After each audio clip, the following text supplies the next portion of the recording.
కృతజ్ఞతలు పశ్చిమ గోదావరి జిల్లా పావలపర్రులో ఉద్రిక్త వాతావరణం నెలకొంది. దళితుల శ్మశాన వాటికలో రోడ్డు నిర్మాణ వివాదంలో పోలీసులకు దళిత సంఘాల నాయకులకు తీవ్ర వాగ్వాదం జరిగింది.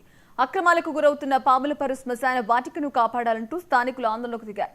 ఈ క్రమంలో పోలీసులకు ఆందోళనకారులకు మధ్య తోపులాట జరిగింది. ఈ సందర్భంగా దళిత సంఘాల నాయకులు మాట్లాడుతూ కూటమి నాయకుల ఒత్తిడితోనే అధికారులు రికార్డులు మార్చి తప్పుడు డాక్యుమెంట్లు సృష్టించి శ్మశాన వాటికలో రోడ్లు వేయాలని చూస్తున్నారని ఆరోపించారు. న్యాయం జరిగే వరకు పోరాడతామని స్పష్టం చేశారు.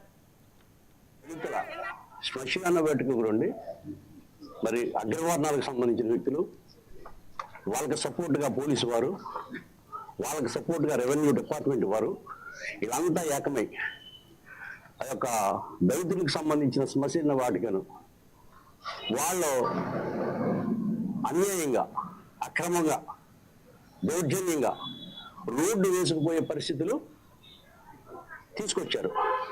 వాటిని అడ్డుకుంటున్న దళితులపై పోలీసు వారు దౌర్జన్యంగా 144 సెక్షన్ వేసి ఇంటికి మనకి కాపలా పెట్టి భయభ్రాంతులు గురి చేసే పరిస్థితి ఇక్కడ ఏర్పడుతుంది.